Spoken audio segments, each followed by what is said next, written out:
இந்த கொடியை ஏற்றி ஏற்றி முட்டாய் தின்னுட்டே சுதந்திரத்தை கொண்டாடிட்டு போயிட்டு இருக்கணும். கொடியேற்றி முட்டாய் திங்கிறதுக்காக சுதந்திரம்னா நமக்கு என்னென்ன கொடுமைகள்லாம் இருந்தோ அந்த கொடுமைகள்லேருந்து நம்ம விடுபடுறதுக்காக தானே.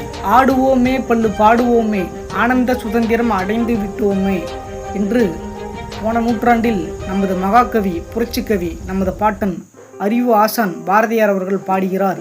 சுதந்திரம் கிடைப்பதற்கு 22 ஆண்டுகளுக்கு முன்பே பாடுறாரு மகிழ்ச்சியோடு.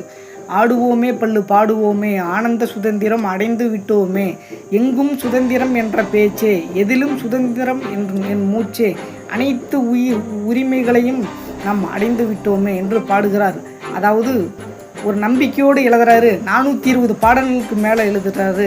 வந்தே மாதரம் என்போம், எனது பாரத தாயை தாய் மண்ணை வணங்குவதென்போம் என்று. அதாவது பாரதியார் இல்லாத இந்த நாட்டில் ஒன்றுமே கிடையாது. பாரதியார், காமராஜர் 9 ஆண்டுகள் சிறை, காமராஜர், கக்கன், சீவானந்தம் போன்றவர்கள்லாம் 9 ஆண்டுகள் சிறை அர்ப்பணிப்போட இன்னைக்கு வரைக்கும் அவர்களுடைய புகைப்படம்லாம் நான் வச்சுருக்கிறேன்.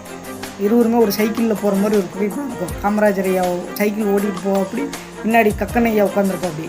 ஆமாம், அதுபோன்று நம்ம தாத்தா தீரன் சின்னமலை, இரட்டைமலை சீனிவாசன், அயோத்திதாசர் பண்டிதர், தீரன் சின்னமலை பகத்சிங் தூக்கு கயிறுக்கு முத்தமிடுவதற்கு 150 ஆண்டுகளுக்கு முன்பே நமது தாத்தா தீரன் சின்னமலை, மருது சகோதரர்கள், சின்ன மருது, பெரிய மருது, பூலித்தேவன் போன்றவர்கள்லாம் இந்த பிரிட்டிஷ் அரசாங்கத்தை எதிர்த்து தூக்கு கயிறுக்கு முத்தமிட்டார்கள். இந்த பிரிட்டிஷ் அரசாங்கம் அவர்களை பார்த்து அஞ்சு நடுங்கினார்கள்.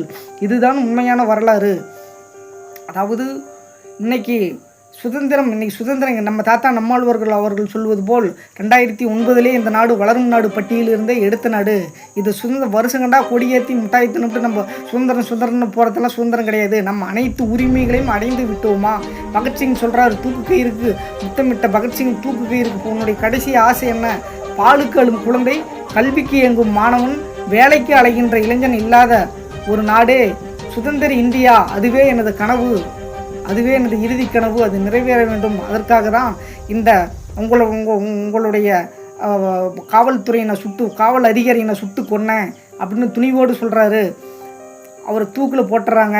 அதுக்கப்புறம் போய் சட்லஜ் நதிக்கரியில் எரிக்கிறப்பா. அதாவது ராஜகுரு, சுகுதேவ், பகத்சிங் 3 பேர். பகத்சிங் வரலாற்றில் இடம் பெற்றுட்டார். ராஜகுரு, சுகுதேவ் இது இன்னைக்கு வரைக்குமே வரலாற்றில் மறைக்கப்பட்டிருக்கு. அதுவும் ஒரு நாள் பாடப்புத்தகத்தில் எழுதப்படும்.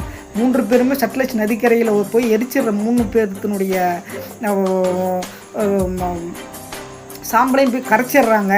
அது ஒரு 6 மாதம் கழித்து தான் அவனுடைய அந்த ஒரு துணி, ஒரு பிட்டு துணி ஒன்று கிடந்திருக்கு. அந்த சிறைக்கு வெளியில் பாளையம் திகார் ஜெயிலுக்கு வெளியில் அந்த அவர் தங்கியிருந்த அந்த ரூம், அந்த அறைக்கு வெளியில் கிடந்திருக்கு. அதை எடுத்து தான் செக் பண்ணி பகத்சிங் இறந்துட்டாருன்னு சொல்லி பகத்சிங் ஐயா இறந்து போய் 6 மாதத்திற்கு பிறகு தான் அதை கண்டுபிடிக்கிறாங்க.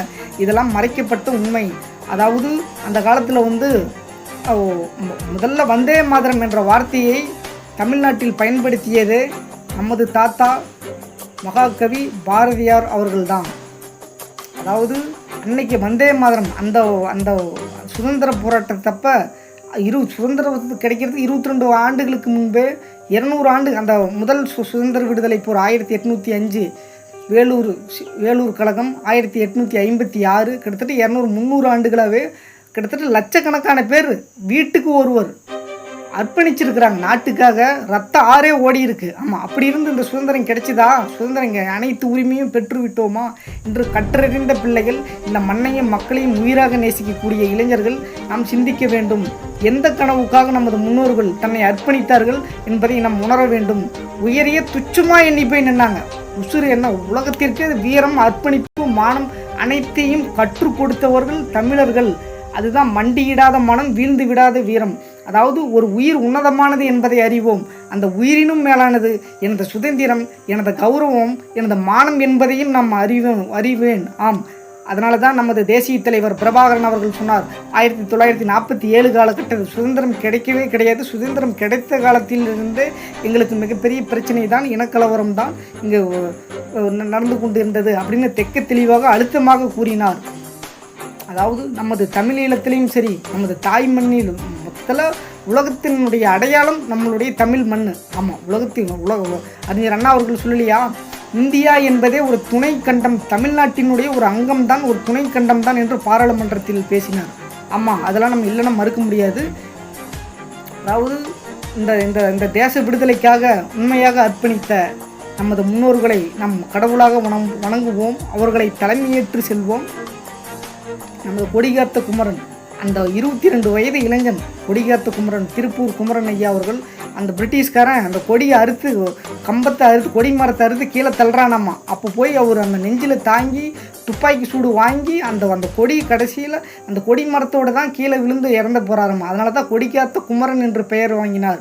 நமது பாட்டி வேலு நாச்சியார், குயிலி, கடலூர் நமது பாட்டி அஞ்சலை அம்மாள், கடலூர் அஞ்சலை அம்மாள் சிறைக்கு 11 மாதம் சிறைக்கு போய் சிறையில் 3 மாத கர்ப்பிணி பெண்ணோட சிறைக்கு போகிறாங்க இந்த தேச விடுதலைக்காக. இன்றைக்கெல்லாம் கனவுலும் கற்பனை கூட பண்ணி பார்க்க முடியாது. நமது அஞ்சலை அம்மாள் பாட்டி போன்று இன்றைக்கி அப்படி ஒரு அர்ப்பணிப்பான பெண் இன்றைக்கி நம்ம உருவாக்க முடியுமா இந்த தேச விடுதலைக்காக அப்படின்னு சொல்லி. ஆமாம், 3 மாதம் ஒரு கர்ப்பிணி பெண் பிரிட்டிஷ் அரசாங்கத்தை அன்றைக்கி எதிர்த்து சிறைக்கு போகிறாங்க.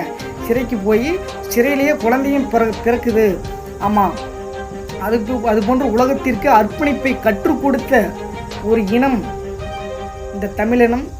அதாவது அவர்களை நாம் பேரன்பு கொண்டு நேசிப்போம், அவர்களுடைய கண்ட கனவுக்காக உழைப்போம். லட்சக்கணக்கான உயிர் இந்த தேச விடுதலைக்காக, இந்த மண் விடுதலைக்காக இறந்து நமது தாத்தா நம்மாழ்வார் அவர்கள், அதாவது அப்துல் கலாம் ஐயாவை நடிகர் விவேக் அவர்கள் ஒரு பேட்டி நேர்காணல் பண்ணுறாங்க.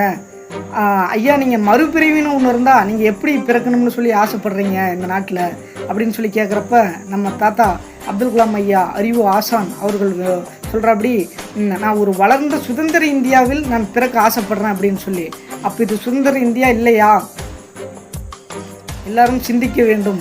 ஆமாம், ஒரு அப்துல் கலாம், ஒரு சகாயம் போன்றவர் இந்த நாட்டை திருத்த முடியல. இங்கே கோடிக்கணக்கான அப்துல் கலாம் தேவைப்படுறாங்க. இந்த நாட்டை பேரன்பு கொண்டு நேசிக்க வேண்டும்.